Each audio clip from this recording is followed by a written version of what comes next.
The first time I saw him, he was coming through the door of Block 13. It was our old block before we were both moved to Block C. He was trundling through the door. His was the only face, amidst a human train of dirty rags and fleshy bits. He was looking back at someone.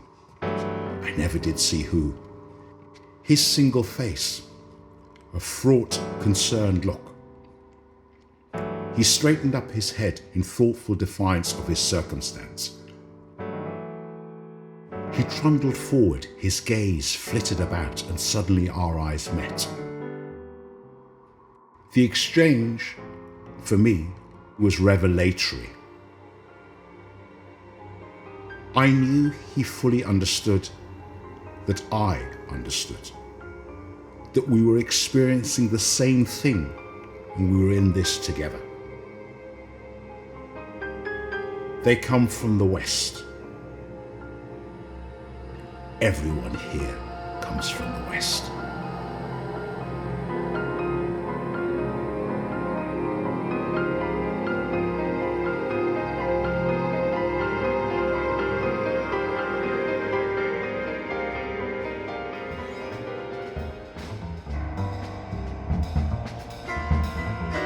We first sat down together less than a day later. The first thing he told me was that he was captured by the Germans when he was escaping the fighting during the Second World War.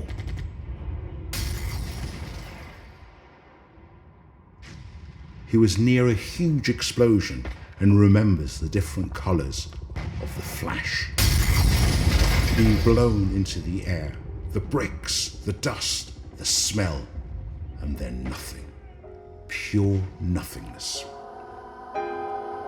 He told me how he was aware of this void, this nothingness, for what seemed like an eternity. Then this slow, creeping pain, more intense with every elongated second. Then light. He didn't know how long he'd been lying there, but the head wound he acquired from a brick had scabbed over. I didn't know my name or who I was, he told me. Everyone here called him Fritz. He said he'd wandered for days, not knowing who or where he was, wounded in a war zone. Oi, you! You! 2 German guards were upon him. Where are your papers? One of the soldiers pushed him to the ground. What have you there? A stern voice called from behind. 2 soldiers immediately stood to attention. Put him with the rest of the prisoners, the officer instructed. For 6 months he was held by the Germans. Before the end of the war favourably liberated him, and now he's here. Here with me. On our own.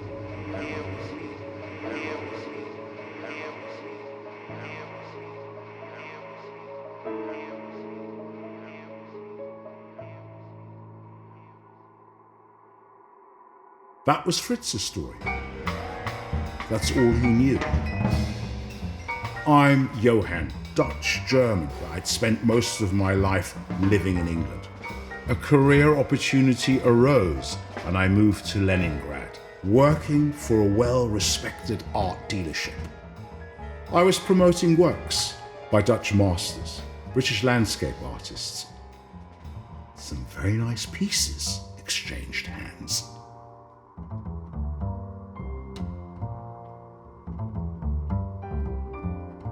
One night I was walking home when 2 policemen grabbed me. I was under arrest, but they didn't say what for. Then, in the middle of my 3rd night in jail, 4 men came into my cell and beat me, saying that they would kill me if I didn't tell them where the original paintings were. Artists with whom I had no dealings with. It didn't make sense. I still don't know what happened. I still don't know why I am here.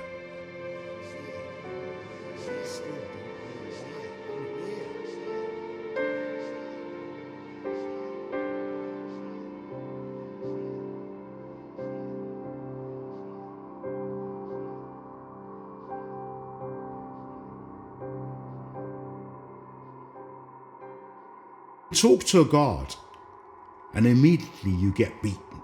The only thing you are allowed to do is work, and if you can't work, then you die. Death was everywhere. If it wasn't us killing one another, then it was people being beaten or starving to death. It was madness, delirium, and then suicide. Death. Death to the left, death to the right, death here, there, and everywhere.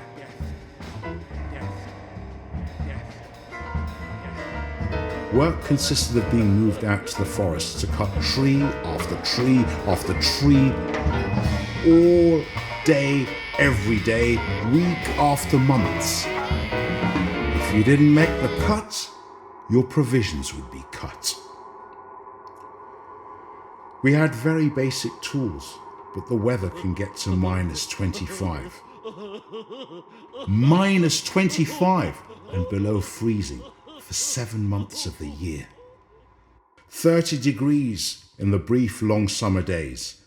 And on those days, your thoughts were always searching, planning possible ways on how you could break free into an unknown wilderness.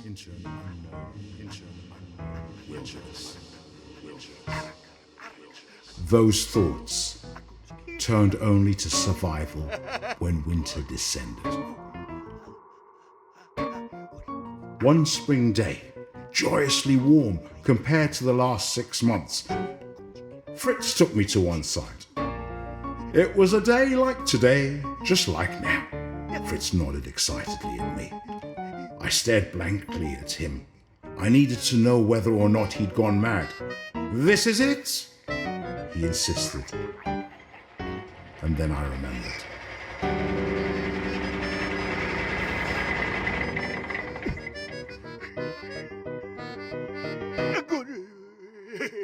Fritz had been kidnapped by some Ossetian dissidents.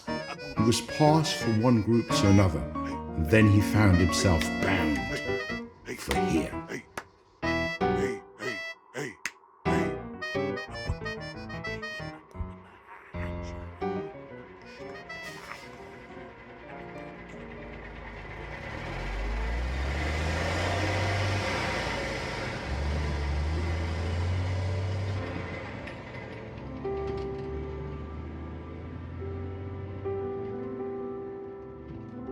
So Fritz and I were right here in this spot on a day like today. In this spot on a day like today. I can see Fritz's face clearly. We walk, we talk. Today he speaks to me, briefly, before his face fades and dissolves. And again, everything around me looks different. Why am I still here? Why am I still here? Why am I still here?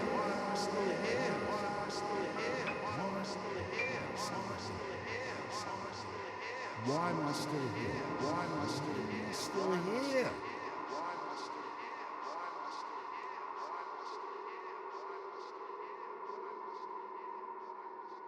It was over there, the first time I saw Mr. Jansch and his son Yuri.